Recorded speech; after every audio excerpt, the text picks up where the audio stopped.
Check check sir నమస్తే sir. నమస్తే అమ్మా, సార్ చెప్పండి. మీ పేరు సార్? నా పేరు ప్రసాద్ అమ్మా. సార్ ఏ పని చేస్తారు సార్? నేను కన్స్ట్రక్షన్ ఫీల్డ్ నాది. Okay sir.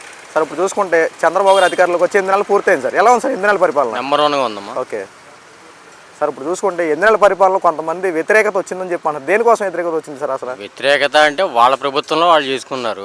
ఈ ప్రభుత్వం అయితే నెంబర్ 1గా ఉంది. నాకు తెలిసి అయితే వ్యతిరేకత అయితే ఏం లేదు. మరి సార్ అన్న మాట ప్రకారం చంద్రబాబు నాయుడు అధికారులకు వచ్చిన తర్వాత అన్న క్యాంటీన్ రీఓపెన్ చేశారు. ఈసారి 3 పూట్ల భోజనం పెడుతున్నారు సార్ ప్రతి పేదలకి. మరి చేయడం అనేది ఆయన అనుకున్న కళ నెరవేర్చుకున్నాడు కదా ఆయన. ఓకే, అది నెంబర్ 1 అది. సార్ ఇప్పుడు చూసుకుంటే ఫంక్షన్ విషయంలో కూడా 3,000 రూపాయల ఫంక్షన్ 4,000 రూపాయలు చేశారు. ఎలా అనిపించింది సార్ అది? నెంబర్ 1 అది. వృద్ధులకి పాపం లేని వాళ్ళకి కూడా అది ఆయన అలా చేసేది నెంబర్ 1 అది. సార్ ఇప్పుడు చూసుకుంటే పథకాలు చంద్రబాబు నాయుడు గారు ఇవ్వలేకపోతున్నాము అన్నట్టు కొన్ని మొన్న ప్రెస్ మీట్లో మాట్లాడారు.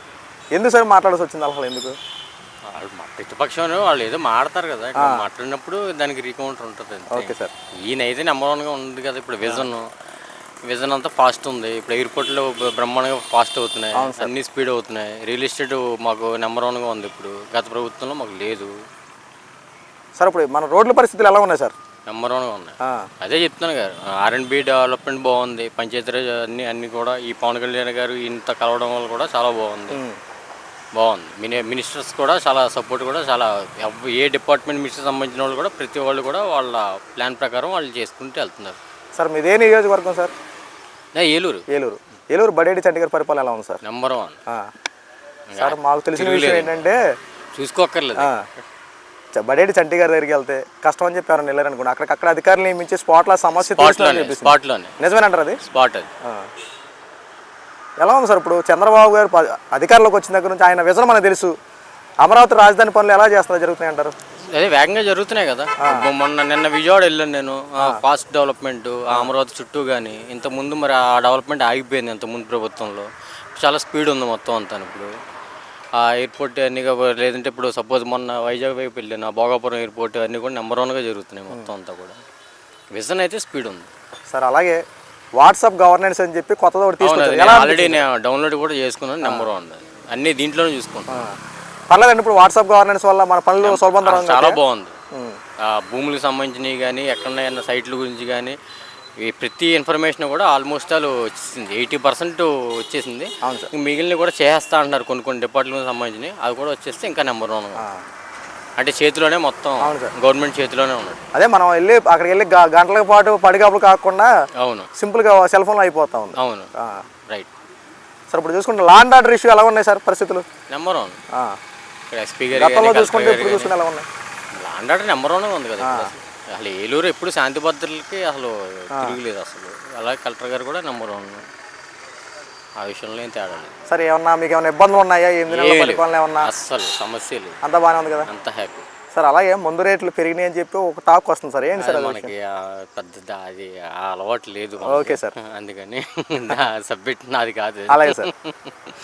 అదే సార్, ఇప్పుడు ఉచిత ఇసుక పాలసీని పెట్టారు. ఈ ఉచిత ఇసుక వల్ల కన్స్ట్రక్షన్ కాబట్టి నెంబర్ 1 బాగుంది. ఇప్పుడు మీకు ఉపాధి పనులు ఇవన్నీ చేయడానికి అవకాశం బాగా కుదురుతుంది. మాకు లేబర్ కూడా సపోర్ట్ చేస్తుంది. దానివల్ల మాకు పనులు కూడా వేగవంతంగా అవుతున్నాయి. అదే సార్, అంత పర్లేదు కదా, నెంబర్ 1.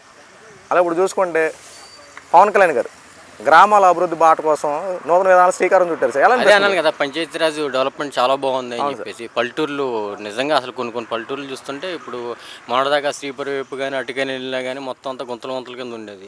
ఇప్పుడు వెళ్ళి చూడండి, ఇప్పుడు ఎంత నెంబర్ 1 ఉన్నాయి మొత్తం. ఆ కైకలూరు రోడ్డు అన్నీ కూడా. వైఎస్ జగన్మోహన్ రెడ్డి 5 సంవత్సరాల పరిపాలనలో అమరావతి రాజధాని పట్ల వ్యవహరించిన తీరు చూస్తే అత్యంత బాధాకరమైన విషయం అండి. ఎందుకంటే 2 తెలుగు రాష్ట్రాలు విడిపోయాయి. ఆంధ్ర రాష్ట్రానికి రాజధాని అనేది లేకుండా ఉన్నటువంటి తరుణంలో చంద్రబాబు నాయుడు గారు ముఖ్యమంత్రిగా ఉన్న టైంలో అమరావతి రాజధాని ఫిక్స్ చేశారు. అమరావతి ప్రపోజల్ అందరికీ తెలియపరిచారు. అమరావతిని రాజధానిగా పెట్టుకుంటున్నాం, అందరికీ అంగీకారమే అని చెప్పి జగన్మోహన్ రెడ్డి ప్రతిపక్షంలో ఉన్నాడు. అప్పుడు జగన్మోహన్ రెడ్డి గారు కూడా అడిగారు. జగన్మోహన్ రెడ్డి అబ్బెబ్బే నాకు అమరావతి రాజధాని అంటే ఓకే అని చెప్పి జగన్మోహన్ రెడ్డి కూడా అంగీకారం తెలిపాడు. అయితే 2019 ఎలక్షన్లో జగన్మోహన్ రెడ్డి విజయం సాధించాడు. చంద్రబాబు నాయుడు గారు ఓడిపోయారు. అయితే జగన్మోహన్ రెడ్డి అప్పుడు చంద్రబాబు నాయుడు గారు కట్టినటువంటి కట్టడాలు, అమరావతి రాజధాని నిర్మాణంలో చాలా కట్టడాలు కట్టారు. ఐఏఎస్లు కానీ ఐపీఎస్లు కానీ రకరకాలుగా కొన్ని సచివాలయం సంబంధించినటువంటి ప్రతిదీ కొంత ఇంప్లిమెంట్ జరిగింది. అక్కడ రోడ్ల నిర్మాణాలు చేపట్టారు. రైతుల దగ్గర నుంచి భూములు తీసుకొని ఆ రైతులు ఇచ్చినటువంటి ఆ భూముల్లో అనేక రకాలైనటువంటి కట్టడాలు కట్టారు. సో ఒక రూపురేఖలు తీసుకొచ్చారు అమరావతి రాజధాని కోసం. అయితే జగన్మోహన్ రెడ్డి 5 సంవత్సరాలు కనీసం అమరావతిని ఇంచు కూడా ఏమీ చేయలేదండి. జగన్మోహన్ రెడ్డి ముఖ్యమంత్రి అయిన తర్వాత 3 రాజధానులు 3 ముక్కలు అంటూ కాలయాపన చేసుకుంటూ రాజధాని అనేది లేకుండా చేశాడు. కర్నూలు అంటాడు, వైజాగ్ అంటాడు, ఈ తిరుపతి అంటాడు, రకరకాలుగా ఎక్కడో ఏదో కుదిరిందని ఆంధ్ర రాష్ట్రం కుదురుతుందని చెప్పి ఎలాగనుకున్నారు? అసలే రాష్ట్రం విడిపోయిందా? అనేక ఇబ్బందుల్లో ఉన్నామా? ఇలాంటి తరుణంలో ఆంధ్ర రాష్ట్రానికి రాజధాని అనేది త్వరితగతిన పూర్తి చేసుకోవాలని చెప్పి ఎవరైనా ఎదురు చూస్తున్న టైంలో జగన్మోహన్ రెడ్డి 3 రాజధానులు 3 ముక్కలు అంటే కాలయాపన చేసుకుని రాజధాని అనేది లేకుండా చేశాడు. అమరావతి రాజధానికి అపార నష్టం కలగజేశాడు. చంద్రబాబు నాయుడు గారు కట్టిన కట్టడాలన్నీ శిథిలావస్థకు వచ్చేసినాయి. అక్కడ మొత్తం ఒక అడవలా తయారైపోయింది. అలాంటి అమరావతిని మళ్ళీ చంద్రబాబు నాయుడు గారు ముఖ్యమంత్రి అయిన తర్వాత మొత్తం అక్కడ ఉన్నటువంటి జంగిల్ క్లియరెన్స్ అంతా చేశారు. సుమారు 30 కోట్ల రూపాయలు. ఎవరు తిన్నట్టు? 30 కోట్లు అంటే మాటల మొత్తం చక్కగా రహదారులు అవన్నీ ఏర్పాటు చేసి అప్పట్లోనే కొన్ని బ్లాకులు కట్టారు. కొంతమంది అక్కడ ఉద్యోగాలు చేసుకునే వాళ్ళకి కొన్ని బ్లాకులు కట్టారు. సో ఇవన్నీ శిథిలావస్థకు వచ్చేసినాయి. జగన్మోహన్ రెడ్డి ఒకే ఒక నినాదం అండి జగన్మోహన్ రెడ్డిది. అధికారంలోకి వచ్చిన దగ్గర నుండి జగన్మోహన్ రెడ్డి యొక్క పరిపాలన ఎలాగుందంటే అన్నిటిని కోల్చడమే. చంద్రబాబు నాయుడు గారు కట్టిన ప్రతిదాన్ని కోల్చడమే పనిగా పెట్టుకున్నాడు. అందులో భాగంగా రావడం ప్రజావేదికలు కూల్చాడు, అన్నా క్యాండ్లు ధ్వంసం చేశాడు. ఇప్పుడు చూస్తే ఆ ఏకంగా అమరావతి రాజధాని పనులని పక్కన పెట్టేసే శిథిలావస్థకు వచ్చేసినాయి. కొన్ని కట్టడాలు కూడా జగన్మోహన్ రెడ్డి పడేపించాడు అక్కడ అమరావతి రాజధానిలో. అక్కడ భూములు ఇచ్చినటువంటి రైతుల మీద కూడా విస్తృత స్థాయిలో వాళ్ళ మీద అక్రమ కేసులు పెట్టేసి వాళ్ళ మీద దౌర్జన్యాలు చేయడం జగన్మోహన్ రెడ్డి చేసినటువంటి అరాచక పరిపాలన జగన్మోహన్ రెడ్డిది. ఈ రోజున అమరావతి పనులు మళ్ళీ ఫస్ట్ నుంచి ప్రారంభమైన ఒక రకంగా చెప్పాలంటే ఆ కట్టడాలన్నింటిని మళ్ళీ రిపేర్ చేయించాలి. ఆ రోడ్లు వేస్తూ ఉన్నారు. నిన్న చూశారు కదా, చక్కని రోడ్లన్నీ మళ్ళీ ఎక్కడికక్కడ నీట్గా చేసుకుంటూ వస్తూ ఉన్నారు. ఆ భవనాలు కొత్తగా నిర్మిస్తూ ఉన్నారు.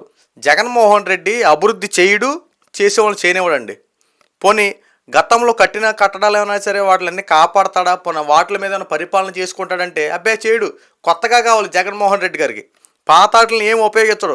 కొత్తగా కట్టుకోవాలి, కొత్తగా రంగులు వేసుకోవాలి, దాంట్లో ఫోటోలు పెట్టాలి, రకరకాలు చేసుకున్న తర్వాత అప్పుడు జగన్మోహన్ రెడ్డి అంటే వచ్చింది. ఏంటండి ఈ పరిపాలన? జగన్మోహన్ రెడ్డి గత 5 సంవత్సరాల్లో ఈ ఫోటోలకిను కలర్లు వేసుకుంటా పబ్లిసిటీ పీక్స్ కోసమే పనిచేశాడు తప్ప ప్రజలకి చేసింది ఏం లేదు. ఋషికొండకి 497 కోట్ల రూపాయలు పెట్టాడండి. ఋషికొండ గుండు కొట్టేసి అక్కడ ఒక ప్యాలెస్ కట్టాడు. ఈ ప్యాలెస్లు పెంచంటే అర్థం కావట్లా. బెంగళూరులో ప్యాలెస్లు ఉన్నాయి, ఏవంకా ప్యాలెస్లు ఉన్నాయి, తర్వాత ఋషికొండ, తర్వాత తాడేపల్లి ప్యాలెస్ ఉంది. ఈ ఎన్ని ప్యాలెస్లు కట్టుకుని ఏం చేస్తూ ఉంటాడు? ఒక మనిషి జీవించడానికి ఇన్ని అవసరమా? పోనీ కట్టుకునే దాంట్లో ప్రశాంతంగా ఒక 10 నిమిషాలను బతకగలుగుతున్నాడా? లేదు కదా. అనేక అవినీతి ఆరోపణల కేసులో జగన్మోహన్ రెడ్డి ఇరుక్కుపోయాడు. ఎక్కడ చూసుకున్నటువంటి అరాచక పరిపాలనే. అందిన కాడికి దోచుకున్నారు. దాచుకో పంచుకో అన్నట్టు గత 5 సంవత్సరాలు జగన్మోహన్ రెడ్డి పరిపాలన ఇలాగే సాగింది. దౌర్జన్యాలు, అరాచకాలు, అడ్డొస్తే వాళ్ళ మీద కేసులు పెట్టడం, బనాయించడం, అరెస్టులు చేయించడం. ఆంధ్ర రాష్ట్రంలో జగన్మోహన్ రెడ్డి ఇచ్చిన వ్యవహరించే తీరు ఇదే. అమరావతి పనులు కనుక వేగవంతం అయితే, అమరావతి కనుక కట్టడం కనుక పూర్తయితే, అమరావతి రాజధాని కనుక నిజంగా పూర్తయి ఉంటే ఈ రోజున మన యువకులు ఉద్యోగాలతో వచ్చి కలకల్లాడుతూ ఉండేవారండి. రాజధాని అనేది ఎందుకు అసలు? ఒక రాజధాని అనేది ఉంటే ఎవరైనా పారిశ్రామికవేత్తలు ఇక్కడ పరిశ్రమలు ఏర్పాటు చేయాలంటే ఇక్కడ కేంద్ర బిందువు అనేది ఒకటి ఉందని చెప్పి చూసుకుంటారు. అలాంటి రాజధాని అనేది కానీ ఉంటే అనేక మంది పరిశ్రమలు పెట్టడం కోసం పారిశ్రామికవేత్తలు వస్తారు. పారిశ్రామికవేత్తలు వస్తే ఏమవుతారు? పరిశ్రమలు పెడతారు. ఇక్కడ ఉన్నటువంటి యువకులకు ఉద్యోగ అవకాశాలు వస్తాయి. మన సంపద మనమే సృష్టించుకోగలుగుతాం. మన రూపాయి మన దగ్గరే ఉంటుంది. మనం ఎవరికేం ట్యాక్స్లు కట్టాల్సిన పని లేదే. మన ట్యాక్స్ అంతా గవర్నమెంట్కి వెళ్తుంది. ఆ ట్యాక్స్ రూపంలో వచ్చిన రూపాయి అన్నింటిని పథకాల రూపంలో మనకే ఇస్తారు కదా. సంపదను మనం సృష్టించుకోకుండా ఏది చేయలేము సార్. పథకాలు ఇస్తే ఈ రోజు ఇస్తే రేపు పొద్దున అయిపోద్ది. ఎన్నిసార్లు అప్పులు తెస్తారు? ఇలా అప్పులు తెచ్చే కదా ఆంధ్ర రాష్ట్ర అప్పులు కూర్చేశారు. ఇప్పటికైనా ప్రజలు ఆలోచించి జగన్మోహన్ రెడ్డి గత 5 సంవత్సరాలు చేసినటువంటి అరాచక పరిపాలన ఒకసారి గుర్తు చేసుకొని ఈరోజు జగన్మోహన్ రెడ్డి చేసినటువంటి వ్యాఖ్యలకి గట్టిగా బుద్ధి చెప్పండి. వాస్తవాలు ప్రజలు తెలుసుకోండి.